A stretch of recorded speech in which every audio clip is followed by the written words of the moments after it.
आइए सुनते हैं राजेंद्र यादव की महत्वपूर्ण रचना जहां लक्ष्मी कैद है। आवाज है विकास कुमार की। आज हम कहानी का भाग 2 सुनेंगे। मन ही मन उसने समझ लिया कि यही लक्ष्मी है, काफी महत्वपूर्ण है। दिक्कत यह थी कि भीतर कुछ दिखाई भी तो नहीं देता था। सड़क के किनारे 3-4 दरवाजे वाले इस चक्की के हॉल के बाद एक 8-10 फीट लंबी गली थी और चौक के ऊपर लोहे का जाल पड़ा था। उस पर से ऊपर वाले लोग जब गुजरते थे तो लोहे की झंझनाहट से पहले तो उसका ध्यान हर बार इधर चला जाता था। बच्चे तो कभी कभी और भी उछल उछल कर उस पर कूदने लगते थे। यहां से जब तक किसी बहाने पूरी गली पार ना की जाए कुछ भी देखना असंभव था। चूंकि गुसलखाना और नल इत्यादि उसी चौक में थे, जिनकी वजह से नीचे प्रायः सीलन और गीलापन रहता था। इसलिए सुबह चौक में जाते हुए अत्यंत सीधे लड़के की तरह निगाहें नीचे किए हुए भी वह ऊपर की स्थिति को भांपने का प्रयत्न करता था। ऊपर सिर उठाकर आंख भर देख पाने की उसमें हिम्मत न थी।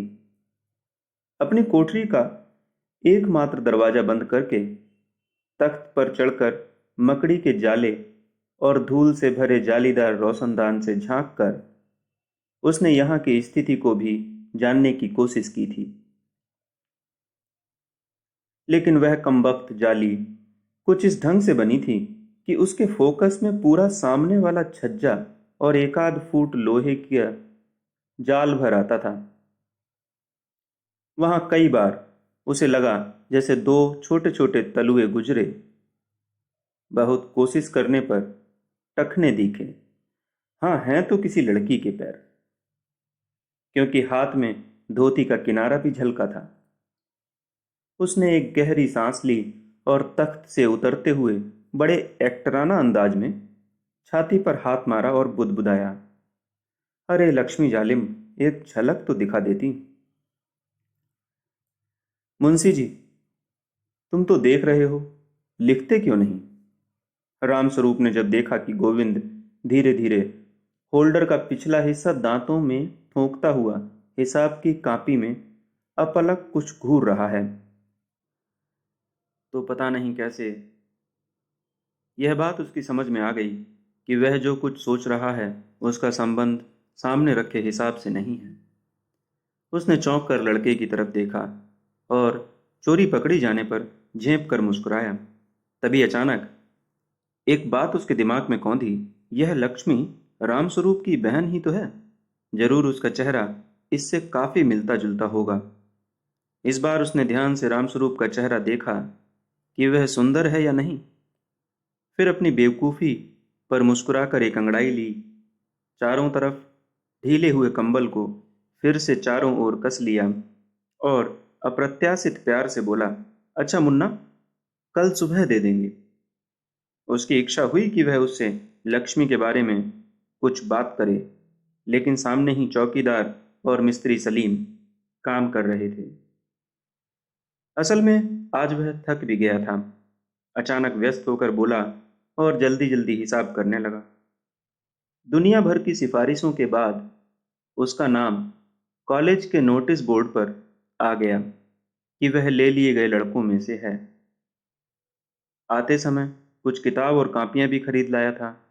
सो आज वह चाहता था कि जल्दी से जल्दी अपनी कोठरी में लेटे और कुछ आगे पीछे की बातें, दुनिया भर की बातें सोचता हुआ सो जाए। सोचे लक्ष्मी कौन है, कैसी है, वह उसके बारे में किससे पूछे। कोई उसका हम उम्र और विश्वास का आदमी भी तो नहीं है। किसी से पूछे और रूपाराम को पता चल जाए तो। लेकिन अभी तीसरा ही दिन तो है। मन ही मन अपने पास रखी पत्रिकाओं और कहानी की पुस्तकों की गिनती करते हुए वह सोचने लगा कि इस बार उसे कौन सी देनी है। आगे जाकर जब काफी दिन हो जाएंगे तो वह चुपचाप उसमें एक ऐसा छोटा पत्र रख देगा जो किसी दोस्त के नाम लिखा गया हो, या उसकी भाषा ऐसी हो कि पकड़ में ना आ सके। भूल से चला गया, पकड़े जाने पर वह आसानी से कह सकेगा। उसे तो ध्यान भी नहीं था कि वह पर्चा इसमें रखा है। 20 जवाब हैं। अपनी चालाक बेवकूफ़ी की कल्पना पर वह मुस्कुराने लगा। जिसके विषय में वह इतना सब सोचता है, वह उसी लक्ष्मी के पास से आई हुई पत्रिका है। उसने उसे अपने कोमल हाथों से छुआ होगा। तकिए के नीचे सिरहाने भी यह रही होगी। लेट कर पढ़ते हुए तो हो सकता है, सोचते सोचते छाती पर भी रखकर सो गई हो। लेट कर उसका तन मन गुदगुदा उठा। क्या लक्ष्मी उसके विषय में बिल्कुल ही ना सोचती होगी? हिसाब लिखने की व्यस्तता में भी उसने गर्दन मोड़कर एक हाथ से पत्रिका के पन्ने पलटने शुरू कर दिए, और एक कोना मुड़ा पन्ना पर अचानक उसका हाथ ठिठक गया। यह किसने मोड़ा है? 1 मिनट में हजारों बातें उसके दिमाग में चक्कर लगा गईं। उसने पत्रिका उठाकर हिसाब की कॉपी पर रख ली। मुड़ा पन्ना पूरा खुला था। छपे पन्ने पर जगह जगह नीली स्याही से निशान देखकर वह चौंक पड़ा। ये किसने लगाए हैं? उसे खूब अच्छी तरह ध्यान है, ये पहले नहीं थे। मैं तुम्हें प्राणों से अधिक प्यार करती हूँ, उसने एक नीली लाइन के ऊपर पढ़ा। हैं? यह क्या चक्कर है?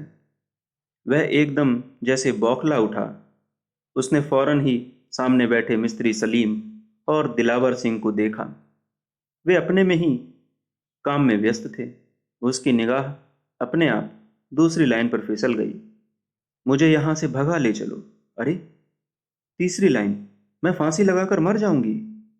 और गोविंद इतना घबरा गया कि उसने फट से पत्रिका बंद कर दी।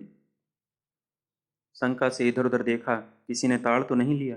उसके माथे पर पसीना उभर आया और दिल चक्की के मोटर की तरह चलने लगा। पत्रिका में उन पन्नों के बीच में ही उंगली रखे हुए उसने उसे घुटने के नीचे छिपा लिया। कहीं दूर से रंग बिरंगी कवर की तस्वीर को देखकर यह कमबख्त चौकीदार ही न मांग बैठे। उन पंक्तियों को एक बार फिर देखने की निर्विचार इच्छा उसके मन में हो रही थी, लेकिन जैसे हिम्मत न पड़ती थी। क्या सचमुच ये निशान लक्ष्मी ने ही लगाए हैं? कहीं किसी ने मजाक तो नहीं किया? लेकिन मजाक उससे कौन करेगा? क्यों करेगा? ऐसा उसका कोई परिचित भी तो नहीं है यहाँ कि 3 दिन में ही ऐसी हिम्मत कर डाले। उसने फिर पत्रिका निकालकर पूरी उलट पुलट डाली। नहीं, निशान वही हैं बस। वह उन तीनों लाइनों को फिर एक साथ पढ़ गया और उसे ऐसा लगा जैसे उसके दिमाग में हवाई जहाज भन्ना उठा हो। गोविंद का दिमाग चकरा रहा था, दिल धड़क रहा था, और जो हिसाब वह लिख रहा था वह तो जैसे एकदम भूल गया। उसने कलम के पिछले हिस्से से कान के ऊपर खुजलाया, खूब आंखें गड़ाकर जमा और खर्च के खानों को देखने की कोशिश की, लेकिन बस नस नस में सनसन करती कोई चीज दौड़े जा रही थी।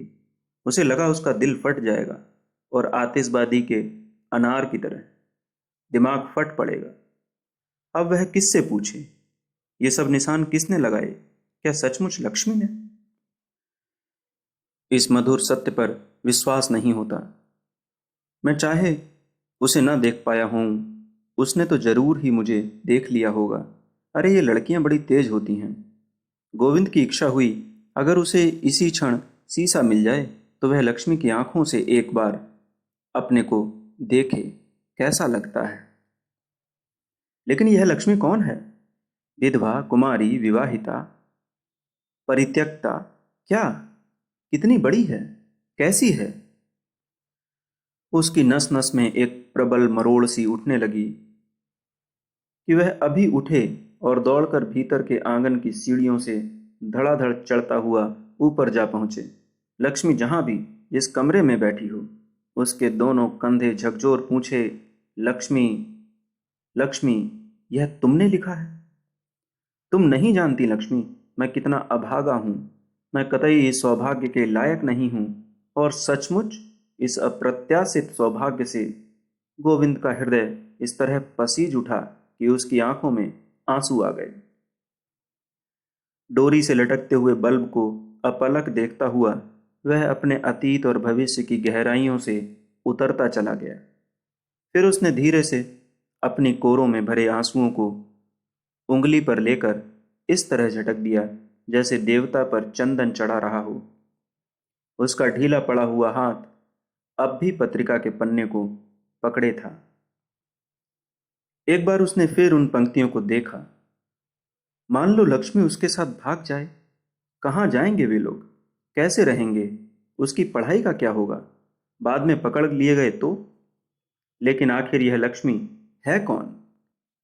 लक्ष्मी के बारे में प्रश्नों का एक झुंड उसके दिमाग पर टूट पड़ा, जैसे शिकारी कुत्तों का बाड़ा खोल दिया गया हो या एक के बाद एक सिर पर कोई हथौड़े से चोटें कर रहा हो, बड़ी निर्ममता और क्रूरता से, जैसे छत पर से अचानक गिर पड़ने वाले व्यक्ति के सामने सारी दुनिया एक झटके के साथ एक क्षण में चक्कर लगा जाती है। उसी तरह उसके सामने सैकड़ों हजारों चीजें एक साथ चमक कर गायब हो गईं। ईंटों के ऊंचे चौकोर तख्तनुमा चबूतरे पर पुरानी छोटी सी संदूकची के आगे बैठा गोविंद हिसाब लिख रहा था। और अभी हिसाब ना मिलने के कारण जो कच्चे पुर्जे इधर उधर बिखरे थे वे सब यूं ही बिखरे रहे। उसने खुले लेजर रजिस्टर पर दोनों कोहनियां टिका दी और हथेलियों से आंखें बंद कर ली। कनपटी के पास की नसें चटक रही थीं। ऐसा तो कभी देखा सुना नहीं। यद्यपि गोविंद इस तरह आंखें बंद किए सोच रहा था, लेकिन उसे मन ही मन डर था कि मिस्त्री और दरबान उसे देखकर कुछ समझ न जाएं। सबसे बड़ा डर उसे लाला रूपाराम का था। अभी रुई भरी सकल पारों वाली सिलाई की मैली सी पूरी बाहों की मिर्जई पहने और उस पर मैली चीकट युगों पुरानी अंडी लपेटे धीरे धीरे हाँफते हुए बैंत टेकते बड़े कष्ट से सीढ़ियां उतर कर वे आएंगे। अचानक बैंत की खटखट से चौंक कर उसने जो आंखों के आगे से हाथ हटाए तो देखा सच ही लाला रूपाराम चले आ रहे हैं। अरे कमबख्त, याद करते ही आ पहुंचा। बैठे हुए देख तो नहीं लिया। उसने झट पत्रिका को घुटने के नीचे और भी सरका लिया। सामने फैले पुर्जों पर आंखें टिकाकर व्यस्त हो उठा। मिस्त्री और चौकीदार का खुसुर पुसुर बंद हो गई। गली सी पार करके लाला रूपाराम ने प्रवेश किया। मोटे मोटे शीशों के पीछे से उनकी आंखें बड़ी होकर भयंकर दिखती थीं। आंखों और पलकों का रंग मिलकर ऐसा दिखाई देता था जैसे पीछे मोर पंख के चंदाबे लगे हों। सिर पर रुई भरा कंटोपा था। उसके कानों को ढकने वो मोटर के मडगार्ड जैसे कोने अब ऊपर मुड़े थे और पौराणिक राक्षसों के सींगों का दृश्य उपस्थित कर रहे थे। चेहरा उनका झुर्रियों से भरा था और चश्मे का फ्रेम नाक के ऊपर से टूट गया था।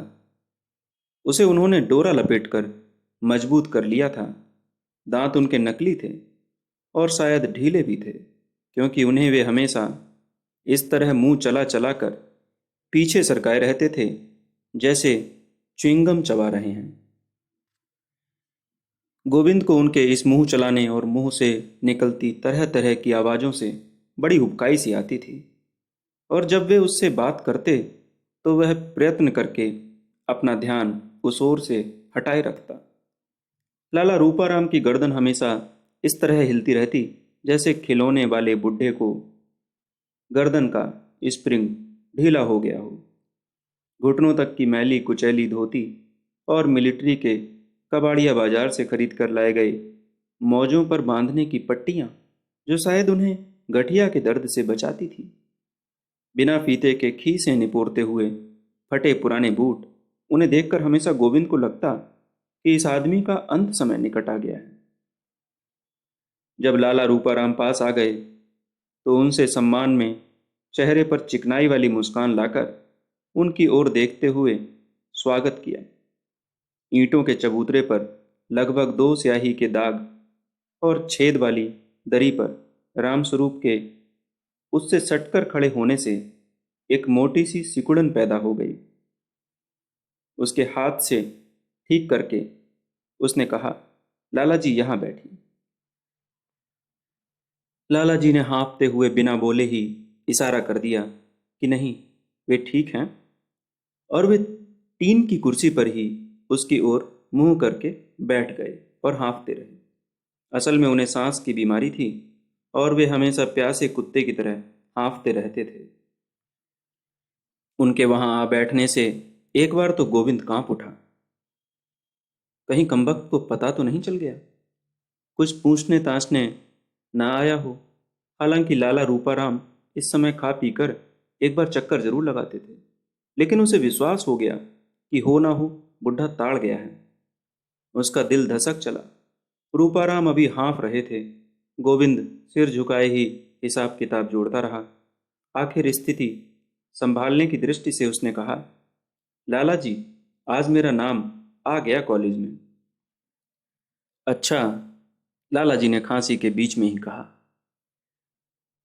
एक हाथ से डंडे को धरती पर टेके थे, दूसरे हाथ में कलई तक गौमुखी बंधी थी, जिसके भीतर उंगलियां चला चलाकर वह माला घुमा रहे थे, और उनका वह हाथ टोंटा सा लग रहा था। वातावरण का बोझ बढ़ता ही चला गया था कि एक घटना हो गई। उन्होंने सांस इकट्ठी करके कुछ बोलने को मुंह खोला ही था कि भीतर आंगन का टट्टर अर्थात लोहे का जाल भयंकर रूप से झंझना उठा, जैसे कोई बहुत ही भारी चीज ऊपर से फेंक दी गई हो, और फिर जोर से बजती हुई खनखनाती कलछी जैसी चीज नीचे आ गिरी। उसके पीछे चिमटा, संडासी, और फिर तो उसे ऐसा लगा जैसे कोई बाल्टी, कड़ाही, तवा इत्यादि निकालकर टट्टर पर फेंक रहा हो, और पानी और छोटी मोटी चीजें नीचे गिर रही हैं। उसके साथ कुछ ऐसा कोलाहल और कोहराम भीतर सुनाई दिया जैसे आग लग गई हो। गोविंद झटक कर सीधा हो गया। कहीं सचमुच आग बाग तो नहीं लग गई? उसने प्रश्न सूचक दृष्टि से चौंक कर लाला की तरफ देखा, और वह आश्चर्य से अवाक रह गया। लाला परेशान जरूर दिखाई देता था, लेकिन कोई भयंकर घटना हो गई है और उसे दौड़कर जाना चाहिए, ऐसी कोई बात उसके चेहरे पर नहीं थी। मिस्त्री और चौकीदार दोनों बड़े दबे व्यंग से एक दूसरे की ओर देखते, मुस्कुराते लाला की ओर निगाहें फेंक रहे थे। किसी को भी कोई खास चिंता नहीं थी। भीतर कोलाहल बढ़ रहा था, चीजें फिक रही थीं, और टट्टर की खड़खड़ाहट, गनगनाहट गूंजती जा रही थी। आखिर यह क्या हो रहा है? उत्तेजना से उसकी पसलियां तड़कने को हो आईं। वह लाला से यह पूछने ही वाला था कि क्या है, तभी बड़े कष्ट से हाथ की लकड़ी पर सारा जोर देकर वह उठ खड़ा हुआ और घिसटता सा जहां से आया उसी गली में चला गया। जाते हुए पलट कर धीरे से उसने किवाड़ बंद कर दी। मिस्त्री और चौकीदार ने मुक्त होकर बदन ढीला किया, एक दूसरे की ओर मुस्कुराकर देखा, खखारा, और फिर एक बार खुलकर मुस्कुराए। लाला का पीछा करती गोविंद की निगाहें अब उन लोगों की ओर मुड़ गईं, और जब उससे नहीं रहा गया तो वह खड़ा हो गया। मुर्गे के पंखों की तरह कंबल को बाहों पर फड़फड़ाकर उसने लपेटा, और उस पत्रिका को देखता हुआ चबूतरे से नीचे उतर आया। थोड़ी देर यूं ही असमंजस में खड़ा रहा, फिर उस गलियारे के दरवाजे तक गया कि कुछ दिखाई सुनाई दे। कोलाहल में चार पांच आवाजें एक किवाड़ की दरार से घुटी घुटी सुनाई दीं, और उसमें सबसे तेज आवाज वही थी जिसे उसने लक्ष्मी की आवाज समझ रखा था। हे भगवान, क्या हो गया? कोई कहीं से गिर पड़ा, आग लग गई, सांप बिच्छू ने काट लिया? लेकिन जिस तरह से लोग बैठे देख रहे थे, उससे तो ऐसा लगता था जैसे यह कोई खास बात नहीं है। यह कमबख्त किवाड़ क्यों बंद कर गया? इस वक्त टट्टर इस तरह धमाधम बज रहा था जैसे उस पर कोई तांडव कर रहा हो। उस ऊंची चीखती महीन आवाज में वह नारी कंठ, जिसे वह लक्ष्मी की आवाज समझता था, इतनी तेज और जोर से बोल रहा था कि लाख कोशिश करने पर भी वह कुछ नहीं समझ सका।